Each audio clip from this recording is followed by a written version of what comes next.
everyone from Hawaii. I am excited to be here today with my new friend, Dominique, Dom Brightmon, and I'm excited to have you on the show, my man. Welcome, and thank you for joining us today, buddy. Woo-hoo! It's good to be on the show with you, my man. That's what I'm Where talking are you? about. Where are you at? Me, I'm from the land of charm, crime, and crab cakes, Baltimore, Maryland, USA. Oh man, I'll be up in DC in February for a week. Oh, Maybe we gotta oh, maybe we gotta hang out, buddy. And let me just say, I'm here in Hawaii. I just flew in last night from Oregon, which was in the beginning of last week. It was in wow. the teens. We left, it was in the 50s, and it was miserably cold, but our kids are up there. We spent a week with them, spent Christmas with them. So it's good to be home, but we miss the kids. So anyway, for all of you out there, this is Dominique Brightmon. We call him Dom. I'm going to read his bio because I don't want to mess it up. He's a certified self-leadership expert with the John Maxwell Team from Baltimore, Maryland, that empowers and equips others to share their stories. And we all know John Maxwell. This guy has written not one book. He's written two books and contributed to a third, Going North, Tips and Techniques to Advance Yourself, followed up by bestseller, Stay the Course, The Elite Performer's 7 Secret Keys to Sustainable Success, and assisted with the book Crappy to Happy, Sacred Stories of Transformational Joy. I am in the process of getting these books. I was hoping to get them before you were on. He also has he has his own podcast, Going North, which I encourage all of you to tune in and subscribe. But I'm going to let him tell his story. Dom, welcome to the show, my man. Woohoo! Thanks again for having me, my man, and glad you made it back from Oregon, man. Like, winter came all at once last weekend at the time of this recording. It was, I was watching the news at night. It wasn't just Oregon. It seemed like the whole country just got hit with that cold chill or whatever you call it up there. See, over here, it's 80 degrees right now. And it's always 70s and 80s. At night, it might get really cold. We pull out the blankets at 69, but typically, man, it's in the 70s and 80s. But it's good to be back. So I got to ask, man, you've written a couple of books, wrote a third. What's your deal, man? You like writing? You like reading? What got you to writing your books? Yep, sure thing. Well, back in 2013, it was my year of rebirth when I started doing the whole one word a year thing where you find your one word for the year. Well, I call them New Year's mantras because my themes for the year, they can be 1 or 3 words. Like, hey, just keep it nice and simple. And I found self-development and discovered that, hey, I could read books that I actually enjoy reading. And especially when you read books that are nonfiction, self-help books, you eventually become a guinea pig. And then after a while, when you do some of the activities and you take action, you eventually have those experiments, you have some proof. And one of those symbols of proof was joining Toastmasters and giving dozens of talks and networking with people to a point where I met a lady who actually dared me to write a book of my own since I was handing out a reading list to people as opposed to business cards because they end up forgotten or in the trash or forgotten then in the trash. And she was like, hey, how about a year from today? This was like 2015, November 1st. And she was like, hey, how about a year from today you write and publish your own book? And I'm like, I'm freaking 20 freaking 3 at the time. Like, no, I'm gonna write about it. And at first I didn't accept the dare, but after some soul search, I realized, you know what? I wrote in my own personal obituary that I was gonna be a best-selling author of multiple books. So hey, this is the gateway to becoming a published author. So even though that day I didn't shake on the deal, I still in my mind took her up on the challenge, and my first book was published, Going North, Tips and Techniques to Advance Yourself, and the story's still being told today. All the links are going to be in the description and the show notes for all of our listeners. So you have a chance to get your copies of Dom's book. I've read a little bit about you in preparation for this interview and find you to be a very positive guy.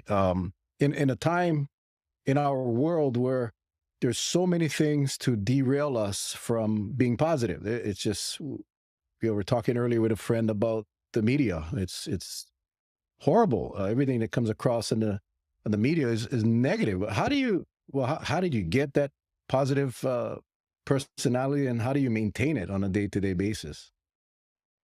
Yep, sure thing. Well, one thing I like to do is to focus on doing good. Definitely focus on doing good and focusing on the good is really as many times as possible. Can't say at all times because it's life.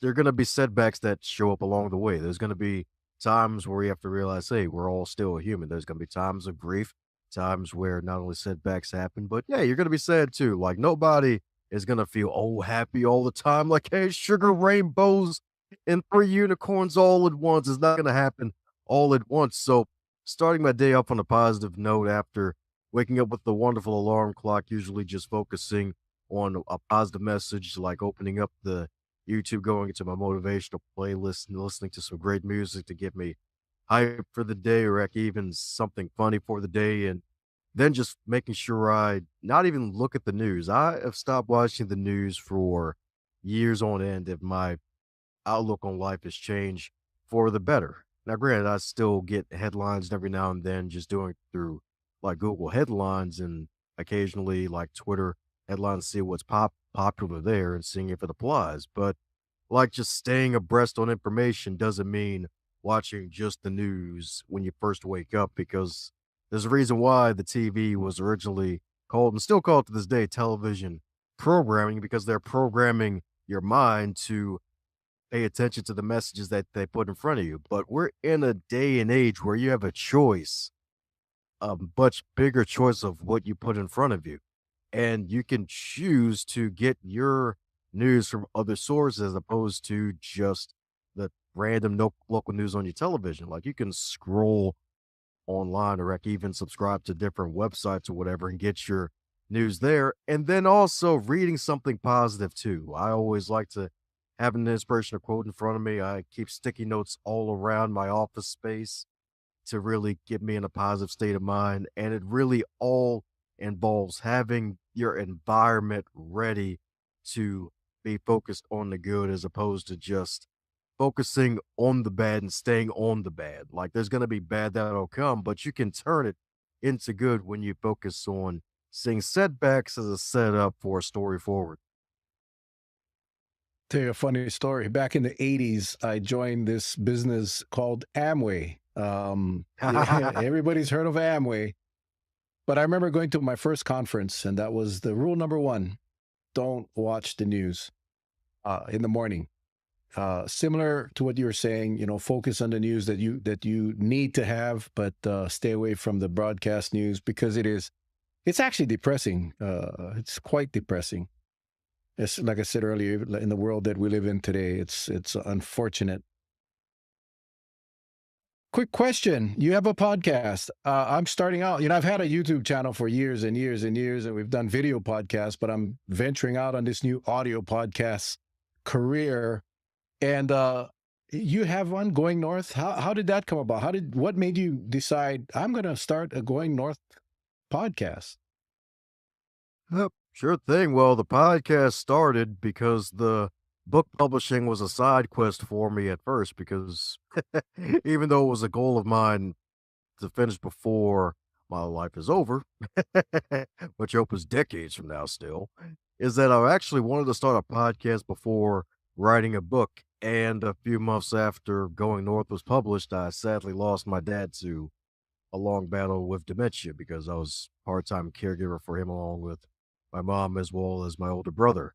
And we were taking care of him for about a good, I'd say 5 years when it really got really bad because 2012 is when it really got serious and we had to take away his license. And a few months after his passing, I realized like, oh wow, I probably should get back to marketing my book because I really just took a break from it, dealing with some grief that I thought I didn't have at the time. I wasn't aware about at the time. I realized, hey, my dad was a hardworking man and he was a veteran for the US of A. He actually was a paratrooper in the 82nd Airborne Division, and he was a decorated soldier in the US Army as a paratrooper, and he was still volunteering for his church even in his early 80s still. So it felt like, you know what? With that role model of hard work, I should probably get back to work.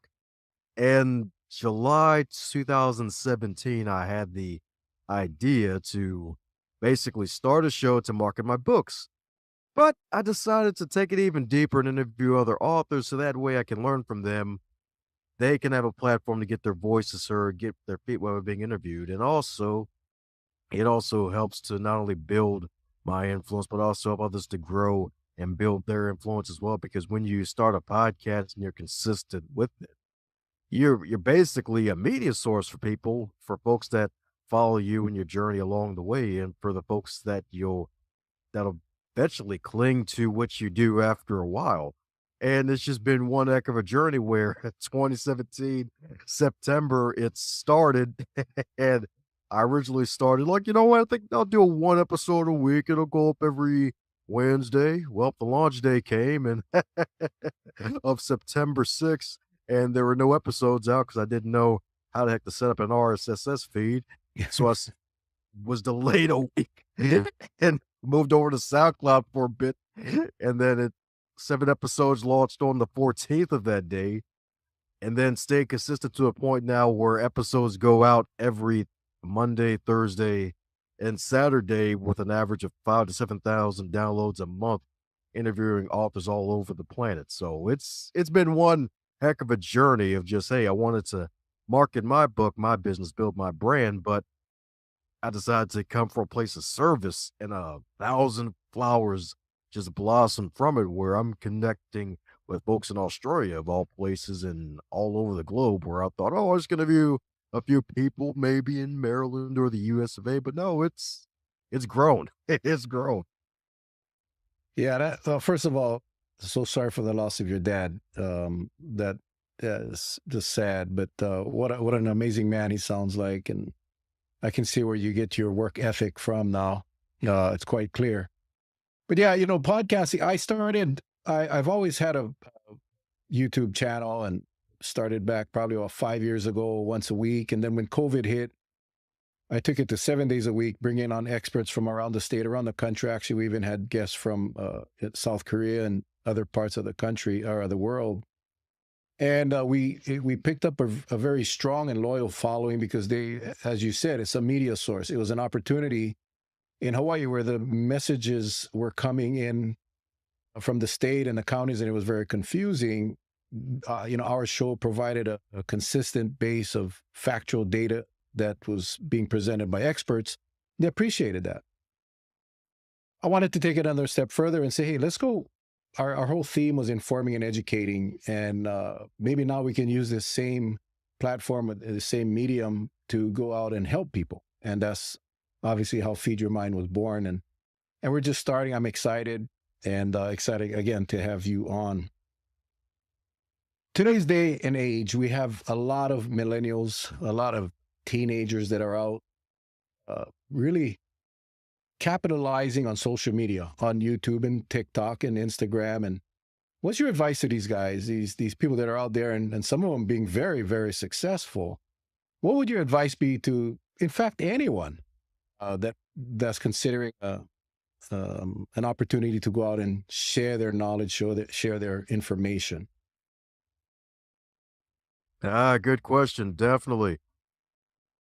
One of the greatest gifts I received in my lifetime that I'm grateful for is having great mentors, and mentors that would actually encourage me. And for those who have mentors in your life, like, thank them if they're still around, because mentors are a blessing to have. They're definitely a gift. And for those who are making a positive difference, having a positive influence in the world, like, keep it up.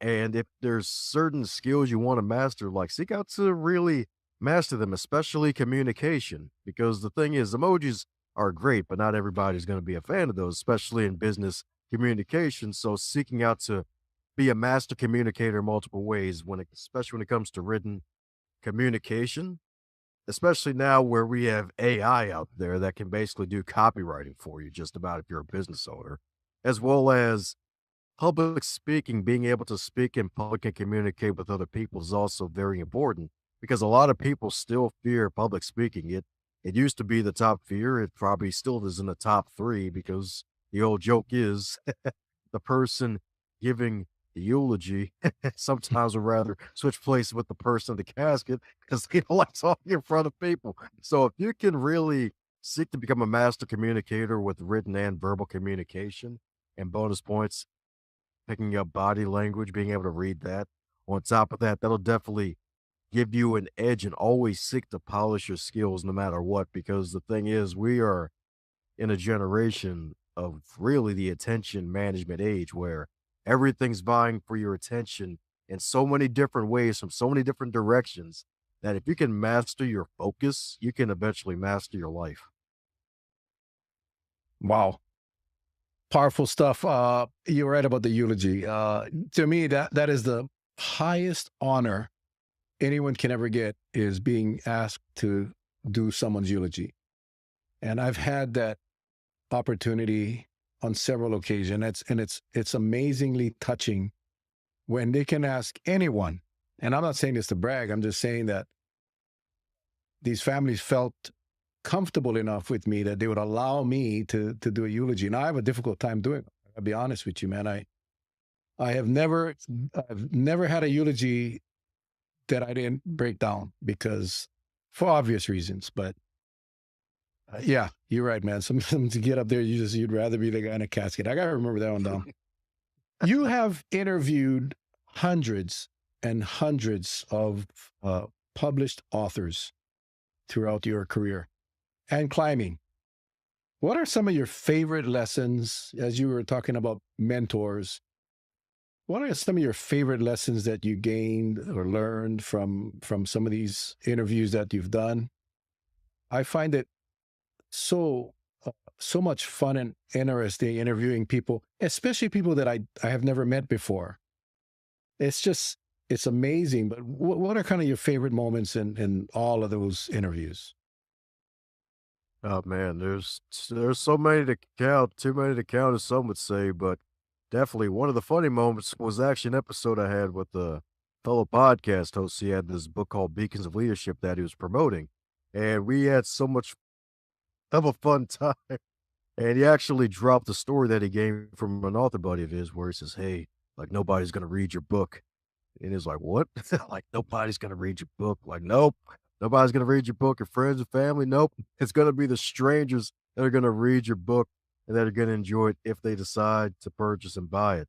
And we just had so many laughs that time. I actually got a text from one of the listeners where he said, "Nah, don't do an episode like that ever again." I almost drove off the road because it was hilarious. We had so many great conversations last of that episode. And as for a takeaway from one of the guests, Sam Leibowitz, who wrote a book called Everyday Awakening, he basically had a nice shift on the gratitude journal, because I'm sure a lot of folks may be familiar with gratitude and the power of gratitude, or even may have even watched The Secret back when it came out, or even after it came out, where you would write down 3 things you're grateful for every single day in a wonderful book and have that as your journal of gratitude. Well, some folks aren't a fan of those, especially those who have had to be in the real thick of the pandemic, and they're like, "Oh God, gratitude." Like, man, I'm working extra hard. Like, I have to be thankful for this moment, but I'm not really feeling thankful right in this darn thing. So basically, seeing your gratitude journal as your victory log, tracking down your wins for the day, being able to wake up with all of your body being able to move, like full body movement, waking up, like that's a freaking win within itself, because someone didn't wake up today. And if they did wake up today, there's probably somebody who doesn't have all their limbs. And if you have all your limbs and you can still move, that's a victory. Like making it to work on time, that's a victory for some folks, especially now we're no longer in essential worker traffic. I kind of missed that essential worker traffic because it was a ghost town on the road. I didn't have to worry about idiots on the road. Like just small things. Heck, even me being able to guest on your show with you, Mel, like that's a victory for me that I'm going to write down later today in my own victory log. And just doing that days on end, and you'll get that confidence boost because you have a wonderful journal, a primer of proof that you actually have done things in your life that you can look back on and just be thankful about that. So having a victory log is definitely one major tip that I still take with me, and that was, my goodness, 200 episodes ago. Yeah, we are all guilty of taking things for granted. And as I get older, I start to appreciate things a lot more. That is so evident now. It is. It wasn't 10 years ago. It wasn't. I live in one of the most beautiful places on earth. I live a minute from the ocean, from the beach, and I live a minute from a trailhead that takes me up to one of our beautiful mountains here called the Sleeping Giant. I wake up every morning to that beautiful mountain and the ocean breeze. And I mean, and yet, we get up in the morning, get ready, get to work, and we forget about those little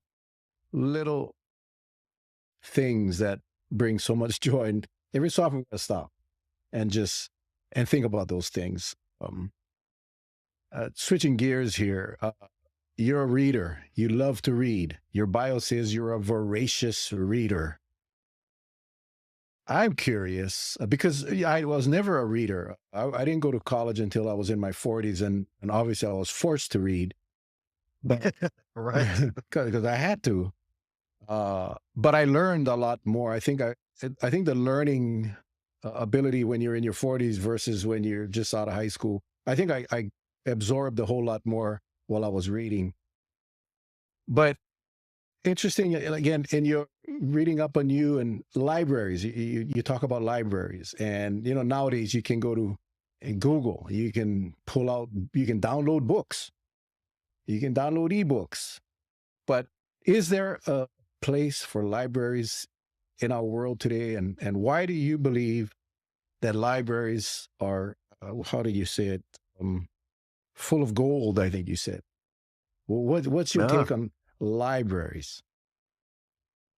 Oh, yeah, definitely. Glad you asked that question. I'm glad more folks are asking that question because it's so darn true. Because the thing is, libraries are information sanctuaries because we still got humans in those buildings for a reason. AI hasn't taken over the humans yet. The robots haven't taken over us yet because, hey, from really diaper to diaper, as I jokingly say, from babies to the senior citizens, it's like, hey, you got babies, you want to build them up to be rapid learners who love to read, and those who may be up there in age who may have retired in the 90s, coming around to the millennium, 21st century, realizing, oh crap, I retired to escape the computer. Now I got to learn the darn thing because of inflation, and I got to go back to work, and they got to apply for jobs on these darn computers. Like I got to learn them, and just helping folks in the community. Heck, even during the pandemic, a few library systems, especially out in the Maryland area, were actual hubs for folks to have Wi-Fi because even though folks couldn't be in the building, the Wi-Fi was extended to the parking lots where folks could get high-speed internet. And we also were able to have about a good 40 to 200 Wi-Fi hotspots for folks to check out so that way they can have internet at home or wherever they are in the world. And even before the pandemic started, we had over 500 Chromebooks for folks to check out. So that way they were able to do their work and do them on Chromebooks on computers, these portable laptops that they can check out free of charge, all thanks to their tax dollars. And even more with their tax dollar usage, being able to feed hungry kids, like with school, the pandemic, like a lot of kids, sadly, the only time they got a chance to eat would be at school.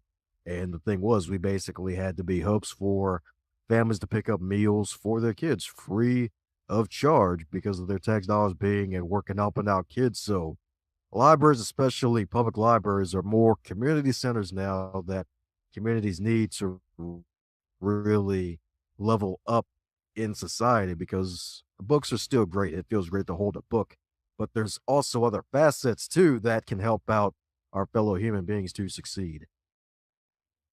I have had the opportunity to speak to hundreds of people around the country over the last 3 years regarding the pandemic, and there are so many similarities.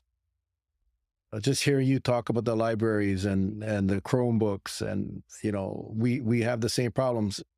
Everybody looks at Hawaii as being paradise, and well, I want to move to Hawaii. It's and what the outsiders do not see is the the social issues that we have, the crime and the poverty. It's rampant over here. They just came out where I live on the island of Kauai. They just came out with the new median home price from November, $1.7 million. Mm. Median. Ouch. Yeah. My wife and I went to the store, went to Fred Meyer in Oregon, and she did all her shopping, and for the week that we were there, and she was just blown away. Eggs and milk. Milk is $8 a gallon over here. $8 a gallon. And so when you talk about the kids having the schools as possibly the only place they actually get to eat. And when the schools shut down over here, so they're defeating. Obviously there were many organizations that stepped in, and of course the government monies came in, but this was a really rough time for so many people. And as you were saying, how do you stay positive, during these types of seasons in your life? Oh, it could be a pandemic, it could be a death of a loved one, it could be a loss of a job, a divorce. There's just so many things that people experience every single day. It's vital that we learn how to stay positive, and it's not always that simple. Introverts. I wanted your take on introverts. My son is an introvert. He wants to start a podcast. He's actually been a guest on my show a couple of times, and he does really well when he's not speaking in front of a group. When he's in front of a camera, not too bad. Little did he know, that thousands of people watched him. But what's your advice for someone that's not comfortable? I know you talked about joining the Toastmasters, but someone that's not comfortable with stepping outside their comfort zone, but have so much to give to the community. What's your advice to those guys? Solid question indeed. And funny enough, actually had a guest earlier this year, Sean Tyler Foley, who mentioned that public speaking, especially on stage, is one of the most introverted things that you can do. Because the thing is, even though you're in front of a bunch of people, at the end of the day, you're kind of having just a one-on-one conversation with whoever's actually listening and paying attention to you. And it's kind of like a one-way, really just a monologue, to be honest, unless you're really engaging on stage. And that's one of the reasons why I recommend Toastmasters to especially introverts, because the thing is, if you're in a low impact networking environment where you're in a group in your room, sometimes virtual nowadays, with like 10 to 20 other people with the same overall goal of just getting better at public speaking, you're definitely going to get confidence. And that's one of the biggest tools to help up level your confidence, is really public speaking and speaking in front of a crowd. And the fact that public speaking is actually an introverted thing. And the thing is, another thing about introversion is the fact that being introverted doesn't mean you are antisocial. That's not what it means. It really depends on your energy. Extroverts get their energy from being around people. Introverts get their energy from resting and being just with themselves and being around less people. So it's really all about how you stay energized. And it's just really focusing on what gives you energy, knowing what gives you energy, and doing those things that keep you in your strength. So like with hobbies, like podcasting can be a hobby for some folks, or even as a business tool, like heck, even with like Magic the Gathering cards. I know that can be a thing, even with people, even when they get into their college years and finding clubs and groups of folks who actually do that. Heck, even side hustles for those who may be even going into barbering, just being able to help folks to have good, clean heads, like just finding things and finding what you're good at and staying in those zones of your greatness will help you to get that confidence as well, to really be more confident, because confidence really comes from within. It definitely comes from within. Interesting. I do know a lot of introverts that don't appear to be introverts from the outside, because they are social people. They may not be as comfortable. I like how you put it. The extrovert gets the energy from being around people. That would be me. I love being around people, and I'm sure you're the same way. I love talking with people. I love hearing stories, and it makes it very easy for me to talk. In Hawaii, there's a joke. The Portuguese people, which I'm Portuguese, we have a problem with talking too much, and it's like the going joke over here in Hawaii. Uh, that's cool. I don't mind. I take that as a compliment because I just enjoy people so much. This pandemic has really isolated a lot of people, and people are having to relearn to be social, and it's affected a lot of people. My biggest concern is our kids because they Oh, were taken out of yeah. schools. They were that whole social component was taken away, and I shouldn't say taken away, but they weren't able to be social anymore because the distance learning, and I'm sure that was the case in Maryland as well. So I don't know if I hope we don't ever see a pandemic like this in our lifetimes again, but I'm sure it'll happen again, and we should be prepared for that, and our kids should be prepared for that. And what a great way to for our kids to be still productive by using the platforms available today and sharing stories and sharing experiences. I see a lot of kids on social media with some really unique and productive posts or tweets or whatever you call them. And I think it's changing society to some extent. A lot of it for the good, some not so. But what's your take on social media in general as it relates to our younger people?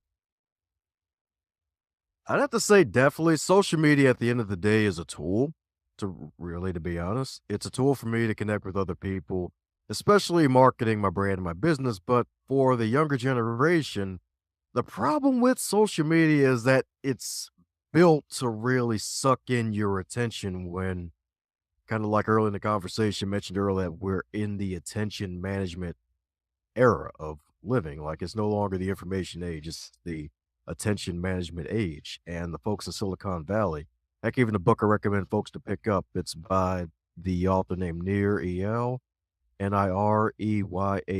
called Hooked, where they basically studied human behavior and built technology based off of that human behavior. And there was even articles years ago, back when Steve Jobs was still alive, when he actually wouldn't even put his kids near an iPad because he knew what the hell they were doing.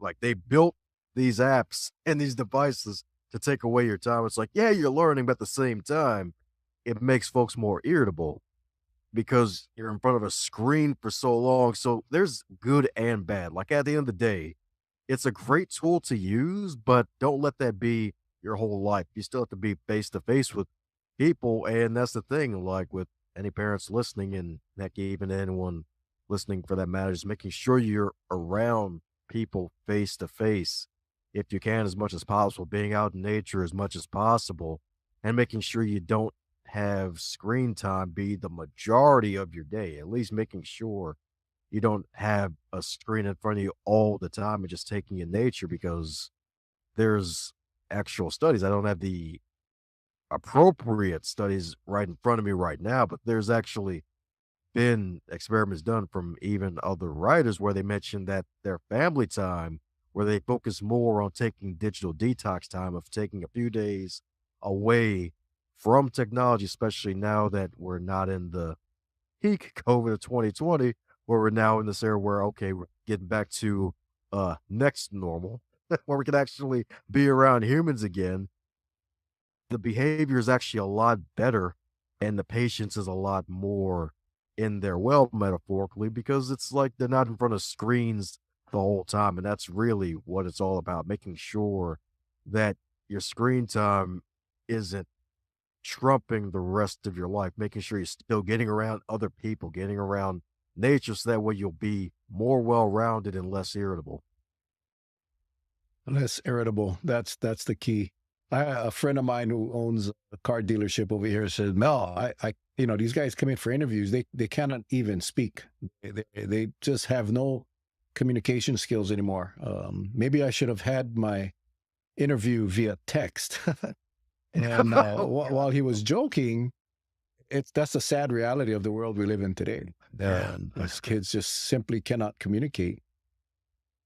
And I'm not sure if how that changes. I really like your position on books and getting kids in the books at a young age. So by the time they can make the choice, they'll still enjoy reading, and they'll read more than hit the phones or iPads.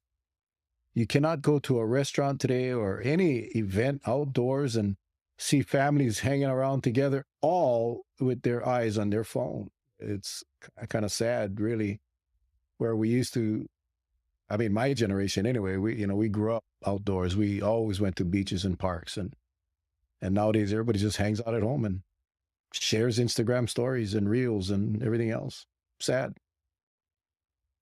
Yeah. Dom, your books. I'm sure they're available. Where can our listeners get a hold of your books, man? Sure thing. Of course, Amazon.com, that's the default option, as well as Barnes& and Noble, Walmart, anywhere books are sold. Like, hey, if there's a place that sells books, definitely ask for copies, even if it's your local bookstore, and especially a local library, too. Like, hey, if local libraries have copies, ask them for it. If local bookstores can get their hands on it, too, definitely ask them to get their hands on it, too, because we should definitely support and continue to support small businesses, especially bookstores in your neighborhood, so that way they can stay in business as long as possible, because we still need them. We still need them. Amazon's great and all, it's convenient, but it comes at an inconvenience to the folks right in your own neck of the woods. So wherever books are sold, grab some copies of it, and you can find out more info on donbrightmon.com as well. And there's also a free gift on there too about starting, growing, and launching a successful podcast as well. So you can find all that on donbrightmon.com. Yeah, I'm on my way there, buddy. All of the links are going to be in the description and the notes, the show notes. So please, folks, go grab a couple of these books and study, read, give them to your kids, man. Give them to your kids. Get them on the right track. It's been a pleasure, man. I do want to give you an opportunity to share with the world whatever you want, man. Just words of wisdom from Dom. Well, before that, never hesitate to show gratitude. So thank you, Mel, for having me on your podcast, man. Feed your mind. Definitely feed your mind every single day with something good. It's like, hey, like those good old leafy green vegetables. Like as a kid, you hate them, but you grow old and realize, man, you need them, and you grow to love them or at least tolerate them. So continue to feed your mind with positivity, encouragement, and remind yourself that you definitely matter. No matter where you are in the part of the world, like remind yourself that you truly matter, and get around folks that can help remind you of that too. Because we're in a day and age where we really need each other, and we need to be around other people who are going to encourage and inspire us to not only do what we need to do, but also to go for more. So remind yourself that you truly matter, and to really encourage somebody today. Heck, I'll even close off with a challenge, like find 5 random people and give them some words of encouragement, or even compliment them on something. Just encourage 5 random people today, and they'll definitely appreciate it. It doesn't take much to lighten somebody's day. It doesn't take much. A good friend of mine, a mentor, once told me, he says, Mel, you're going to become the average of the 5 people you hang around with. And that is so true. You want to be a winner, then hang around winners. If you want to be a loser, then hang around the losers. I teach my kids this. You hang around the people that you want to be like-minded people. But I accept your challenge, and it's still early here in Hawaii. It's only 4:39 p.m. So I will go out and share gratitude with 5 people once we're done with this interview. I appreciate you, my man. I thank you for being a part of the show. I will again post up all of the links. Guys, get connect with Dom, and this guy's a great man. I can tell. He's just short time we had together, but I picked up all the nuggets, my friend. I'll be a better person tomorrow because of this interview, and I appreciate you for that. I wish you well in 2023. God bless you and your family. And in Hawaii, we say ahui ho, which means Ooh. until we meet again. To our We listeners, like thank it. you for joining us. Yeah, a hui ho. Yeah, go ahead and use this, Dom. A hui ho. A hui ho. Bingo. You said it perfectly. It means until we meet again. And maybe you can put that in your next book. So to our listeners out there, a hui ho. Until next time, folks, stay safe. God bless. We love you all. You take care.